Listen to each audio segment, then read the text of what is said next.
نصلي ونسلم على رسوله الكريم أما بعد فأعوذ بالله من الشيطان الرجيم بسم الله الرحمن الرحيم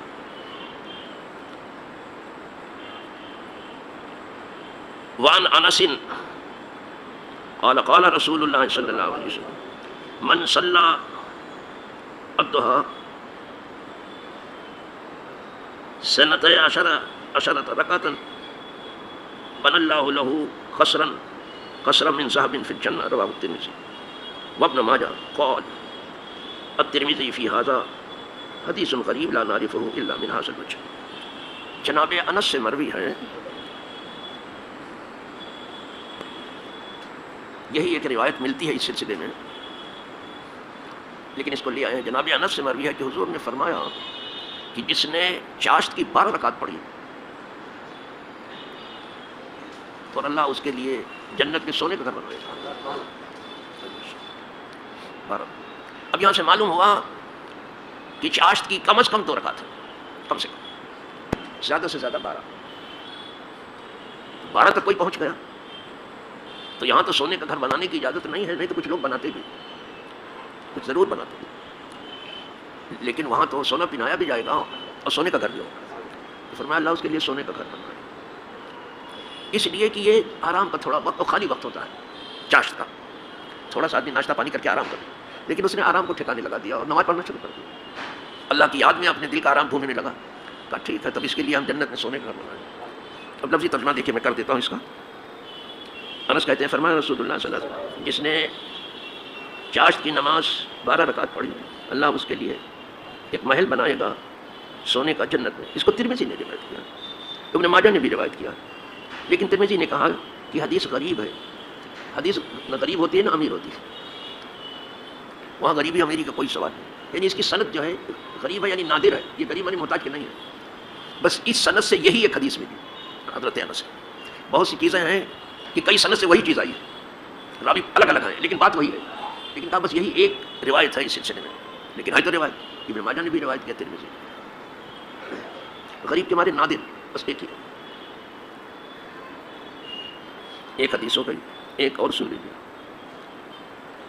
وعن معاذ بن انس الجہنی قال قال رسول اللہ صلی اللہ علیہ وسلم من قعد فی مصلاہ حین ینصرف من صلاة الصبح ويسبح ركعتي الضحى لا يقول الا خيرا غفر له خطاياه وان كانت اكثر من زبد البحر رواه ابو داؤد.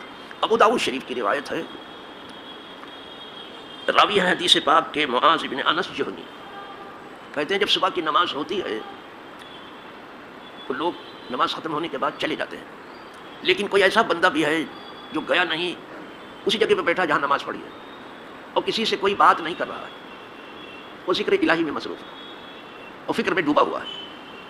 کبھی کسی سے کوئی بات بھی کی تو خیر کے سوا کچھ نہیں کہا، صرف خیر کی بات ہے. بیٹھا رہا اور ذکر و فکر میں لگا رہا، اور جب سورج ذرا سا تیز ہو گیا تو ان کی چاشت کی کم سے کم 2 رکعت پڑھ لی. تو اللہ پاک فرماتا ہے اس کے گناہ اگر سمندر کی جھاگ سے بھی زیادہ ہوں گے تب بھی بخشوں گا، اس کی بخشش تو کروں گا. یہ سب بھاگ گئے ہیں، یہ بیٹھا ہے. ارے کچھ لوگ تو سلام سے پہلے بھاگنا چاہتے ہیں کہ باہر جا کے سلام پھیر لیں گے دروازے پر. کیا جلدی مچاتے ہیں، کیا لوگوں کو جلدی ہے مسجد سے نکل. اگر یہ جلدی آنے میں ہوتی تو کتنا اچھا ہوتا، لیکن اس بندے کو سب کے ساتھ نکلنے کی کوئی فکر نہیں. کہتے ہیں جاؤ آپ خدا حافظ. بیٹھا ہے اپنی جگہ پر، ذکر کر رہا ہے، فکر کر رہا ہے، تلاوت کر رہا ہے، سب اللہ کی یاد میں ڈوبا ہوا اور انتظار میں ہے کہ ذرا سا چاشت کا وقت ہو جائے، تھوڑا سا ذرا سا تیزی پکڑ لے سورج، بس کم سے کم 2 رکعت پڑھ لے. قدرت خوش ہوتی ہے. تو ثواب کے لیے بیٹھا ہے، اتنا ثواب دوں گا تو تیرے گناہ بھی نہیں باقی رکھوں گا، سب کو ختم کر دوں. سمندر میں کتنی جھاگ ہوتی کچھ معلوم ہے؟ بہت زیادہ ہوتی ہے. کہا اگر تیرے گناہ سمندر کی جھاگ سے بھی زیادہ جب بھی مقصود ہوگا. ظاہر ہے یہاں سے ایک چیز معلوم ہوئی، دنیا کے لیے تو آدمی پہاڑ اٹھانے کے لیے تیار ہے، لیکن اپنے دین کے لیے تنکا بھی نہیں توڑنا چاہتا. لیکن یہ بیٹھا ہے اپنے دین کے لیے، اپنی آخرت کے لیے، اللہ کی یاد کے لیے بیٹھا ہے. تو قدرت سے زیادہ کوئی قدردان نہیں ہے. انسان سے زیادہ کوئی ناقدرہ بھی نہیں ملے گا، قدرت سے زیادہ کوئی قدردان نہیں. لیکن وہ انسان جو واقعی انسان ہے، یعنی انبیاء ہیں، کیا پوچھنا ہو کیسے قدر کرتے ہیں، کیسے قدر کرتے ہیں میں کیا بتاؤں. وہ جو صدیقین ہیں وہ جانتے ہو کیسے قدر کرتے ہیں آدمی کو. ان کے ہاں آدمی کی قدر ایسی کہ کسی چیز کی نہیں. وہ جو شہداء ہیں تو ان کے ہاں دین کی اتنی قدر ہے کہ دین کے لیے جان بھی دے دی، شہید ہو گئے. اور وہ جو صالحین اولیاء اللہ ہیں ان کے ہاں دین کی قدر ایسی ہے کہ وہ سب سے الگ تھلگ ہو کے اللہ کے ہو رہے ہیں، کنارے بیٹھے ہیں، تو وہ قدر کرتے ہیں. لیکن جہاں تک دنیا دار کا معاملہ ہے، دنیا دار بہت ناقدر ہے، اسے اپنی بھلائی نہیں دکھائی دے رہی، دوسرے کا کیا بھلا کرے گا. اگر وہ جانتا کہ میری بھلائی کس میں، تو پہلے تو اپنا ہی بھلا کرتا ہوں، وہ اپنا ہی نہیں کر پا رہا، دوسرے کو کیا. اور وہ جو اپنا بھلا کر کے بیٹھے ہیں وہ یہی تو ہیں صدیقین، شہداء ہیں، صالحین. تو وہ دوسروں کے بھلے میں لگے ہوئے ہیں، وہ سب کا بھلا چاہتے ہیں. اللہ والے کا نعرہ کوئی سیاسی نعرہ نہیں ہے کہ کہے کچھ کرے کچھ، ایسا نہیں. وہ جو کہتے ہیں وہ کرتے ہیں، اور جو کرتے ہیں وہی کہتے ہیں، دوسری بھی نہیں ہے، دوسری چیزوں بولتے ہی نہیں. یہ اللہ والوں کا مزاج ہے. رات دن ان کو فکر ہے کہ ہم کس بندے کی کیا مدد کر دیں. رات دن اللہ والوں کی پوری زندگی صرف مدد میں لگی رہی بندوں کی. چونکہ اپنا وہ بھلا کر چکے ہیں زیادہ دوسروں کو بھلا کرنا چاہتے ہیں، زندگی بھر دوسروں کا بھلا کرتے رہے. ان کی یہ شان ان کے پردہ فرمانے کے بعد بھی کم نہیں ہوتی. انہوں نے پردہ کر لیا، لوگ ان کے آستانے پہ گئے، سلام کیا انہیں اور ان کے لیے دعائیں خیر کی. تو ایسے بندے نہیں ہیں کہ آپ اس دعائیں خیر کے جواب میں کچھ نہ کریں. وہ بہت زیادہ طاقت میں ہے بابا، آپ سے زیادہ طاقت میں ہے. لہذا وہ جناب الہی میں عرض کرتے مولا میں نے اس کو بلایا تو نہیں تھا، نہ کوئی پوسٹر نکالا، نہ کوئی ہینڈ بل شائع کی، نہ اخبار میں کچھ آیا کیا، نہ کہیں اعلان کرایا. میں نے اس کو بلایا تو تھا نہیں، اس بندے کو یہ آیا ہے سمجھ میں اور میرے لیے دعائیں خیر کر رہا ہے، بدلے میں تو اس کا بھلا کر دے. یہ ہے آسانے پر حاضری. تو جیسے دنیا میں ان کی آبرو رکھی قدرت نے، آخرت میں بھی رکھی جاتی ہے. ان کے ایک نظر میں جانے کیا کچھ ہوتا ہے. یہاں کچھ واویلا مچانے والوں نے کچھ لوگوں کے بارے میں چلانا شروع کر دیا، دیکھو یہ قبر پرست ہیں، یہ قبر کو پوچھتے ہیں اور ایسا کرتے ہیں. ارے جو امت جو ہے اگر پوچھنا ہوتا تو اپنے نبی کو پوچھتے، قبر کو کیوں پوچھتے؟ جو نبی کو نہیں پوچھتے وہ قبر کو کیوں پوچھیں گے؟ بابا کیوں الزام آپ لگاتے ہو، کیوں تہمت لگاتے ہو؟ کیا بغیر اس کے آپ کی توحید نہیں ثابت ہو رہی کیا؟ جب تک وہ دنیا میں تھے اللہ والے تھے، تو کیا جب قبر میں گئے تو آپ اللہ والے نہیں ہیں کیا؟ ہیں. اس لیے کہ جسم کے مرنے سے روح نہیں مرتی ہے. اور جہاں ہم فاتحہ پڑھنے جاتے ہیں وہاں جسم ہے، وہاں روح نہیں ہے. روح کہیں کسی اور جگہ پر ہے، لیکن اس روح کا تعلق اپنے جسم سے ہے. روح کا ٹھکانہ الگ ہے. جسم یہیں سے بنا ہے تو یہیں رہ جاتا ہے. اب چار چیز سے بنا نا، آگ پانی مٹی ہوا، یہ چاروں یہیں کی ہے. تو جو یہاں کی چیز ہے یہیں رہ جاتی ہے. یہی تو تماشا ہے. جسم بنا بھی یہیں سے ہے، وہ یہیں رہ جاتا ہے. روح یہاں بنی نہیں، اور اگر بنی ہوتی تو کوئی مرتا ہی نہیں. روز خریدتے روح، یہاں نہیں بنی. روح کا تعلق جو ہے عالم خلق سے نہیں ہے، عالم امر سے ہے. تو خدا کا ایک حکم ہے. اگر روح کا پتہ چل جاتا نا، روح خرید خرید کرتے کوئی مرتا ہی نہیں. یہ سدا بہار بنا لیتی زندگی.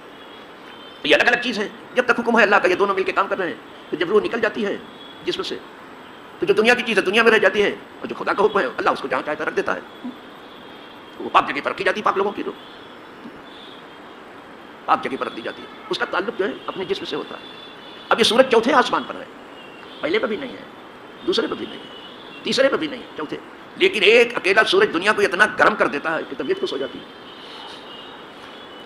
اور سمندر کو برف ہونے سے بچا لیتا ہے. اگر یہی نہیں چمکتا نا، یہ سمندر برف ہو جاتا ہے. اکیلا سورج چوتھے آسمان سے ہے، لیکن تعلق اس دنیا سے ہے. اسی طرح سے روح اگر پہلے آسمان پر ہے یا دوسرے پر ہے یا تیسرے پر ہے یا کچھ، تو اس کا تعلق اپنے جسم سے ہے. جب آپ سلام کرتے ہیں تو آ کے وہ جواب دیتی ہے، وہی روح دیتی ہے.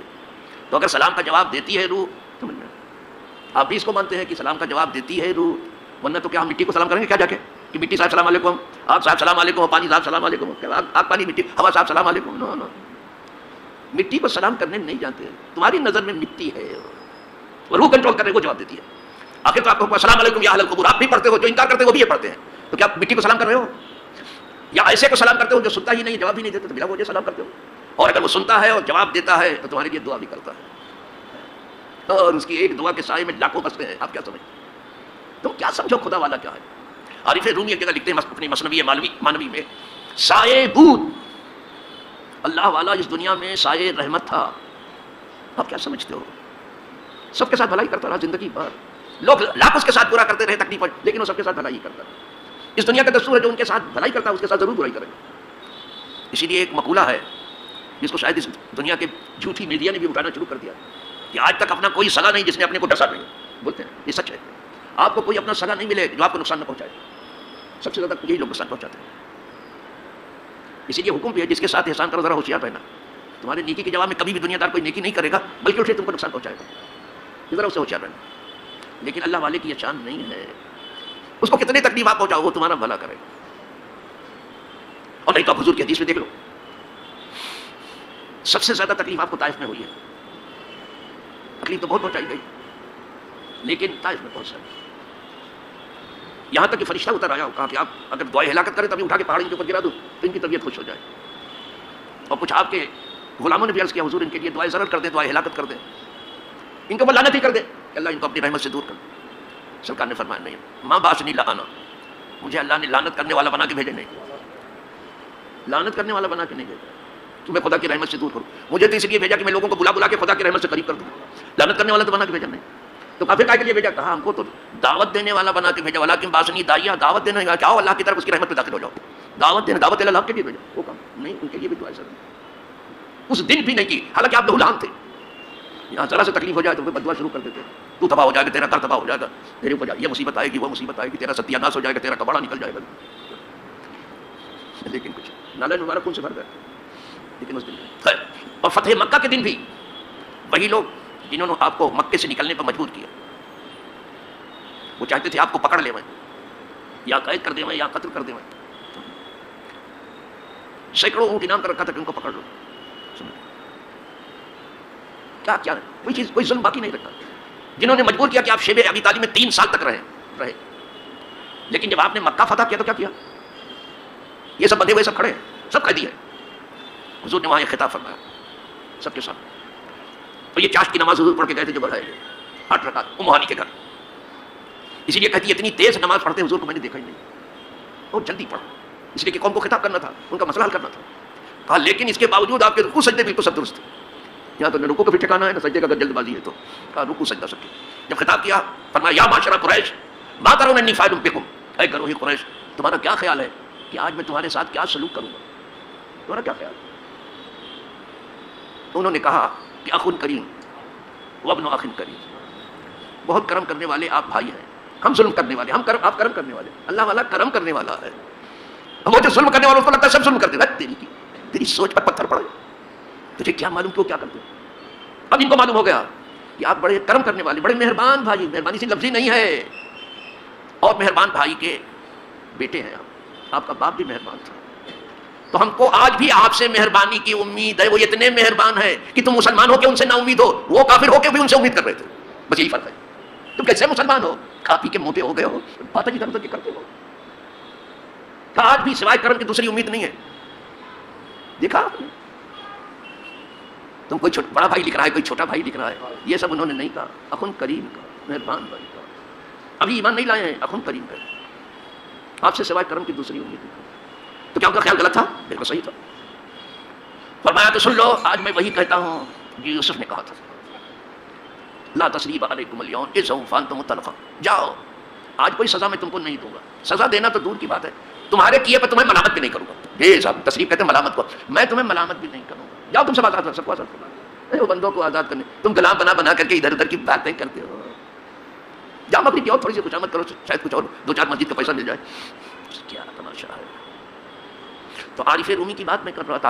عارف رومی کہتے ہیں سائے بود, اللہ والا کیا تھا, سائے رحمت تھا. جب تک تھا دنیا میں سب کا بھلا چاہتا, سب کا بھلا ہی کرتا رہا جو اس کے امکان میں تھا.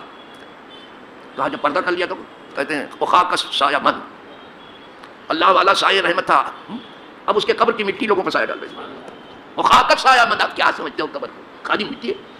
شیطان کو بھی آدم میں سے مٹی کے سوا کیا دکھا دے گا, یہی تو اس نے کہا یہ مٹی سے بنا ہے. وہی تم دیکھ رہے ہو مسلمان ہو کے, اور کیا دیکھ رہے ہو, اس کو بھی آدم سے مٹی دکھائی دی, آدم مٹی دکھائی دی, تم بھی مٹی دیکھ رہے ہو. خاک سایہ من, اس کی قبر کی مٹی آج سایہ ڈال رہی لوگوں. کہا اچھا یہ قبر کی مٹی آج سایہ ڈال رہی, کتنے لوگوں کو یہ قبر کی مٹی سایہ ڈالتی. دوسرے مصرے میں کہتے ہیں 100,000, 1 2 نہیں سینکڑوں ہزار لوگ اس سائے میں پناہ پاتے ہیں. 100,000 کی بات کر رہے ہیں. سایہ بود و خاک سایہ من, سینکڑوں ہزار جو ہے بندے جو ہیں در سایہ وین, اس قبر کے سائے میں سینکڑوں ہزار زندہ, 100,000 زندہ در سایہ وین, سینکڑوں ہزار زندہ لوگ جو ہیں اس اللہ والے کے سائے میں ہیں. ساری لڑائی قبرستان سے تم نے چھیڑ دی ہے. اور جو کھا پی کے آدمی موٹا ہوتا تو یہی سب سجائی دیتا, اسی کی برائی لے کے بیٹھے. ابلیس کا کیا قصور تھا سوائے اس کے کہ کہا آدم مٹی ہے, مٹی تو دیکھا. یہ بھی قبر والے کو مٹی سمجھتے ہیں. اس کو بھی عارف رومی جگہ لکھتے ہیں, تو سے قرآن اے پسر ظاہر مبین, اے بچے اے بیٹے تو قرآن کے ظاہر کو مت دیکھنا. قرآن کا ایک ظاہر ہے اور ایک باطن ہے, ذرا باطن کو بھی جھانک کے دیکھنے کی کوشش کر, صرف ظاہر کو مت دیکھ. پھر دوسرے مصرے میں کہتے ہیں دیو آدم را نبینت غیرتی, شیطان آدم کو مٹی کے سوا کچھ نہیں دیکھتا, نہیں دیکھتا کہ اس کے اندر جوہر کیا ہے. تو قبر کی مٹی تو انہیں دکھائی دیتی ہے, قبر والا نہیں دکھائی دے رہا ہے جو کس طاقت میں ہے. بس اتنی بات. یہ مسلمان ہو کے نہیں, بڑی اچھی اچھی آواز نکال کر کے گفتگو کر رہے ہیں. اللہ رحم کرے. چلو, تو جس نے 2 رکعت چاشت کی پڑھ لی, جس نے صبح کی نماز پڑھی اور اس کے بعد 2 رکعت اس نے جو ہے چاشت کی نماز پڑھ لی, اور اس درمیان پوری دنیا کی ادھر ادھر کی بات نہیں کی, بات ہی نہیں کی, اور اگر بات کی تو خیر کے سوا کوئی بات نہیں کی, تو اللہ اس کے گناہ چاہے سمندر کی جھاگ سے بھی زیادہ ہو جب بھی معاف کر دے. اللہ سب کے گناہ معاف کر دے اور سب کی بخشش ہو. بخشش سے بہانے سے ہوتی ہے, روزی بھی بہانے سے آتی ہے. اللہ دونوں بہانوں کو مضبوط بنا دے. آخر دعوانا الحمدللہ رب العالمین.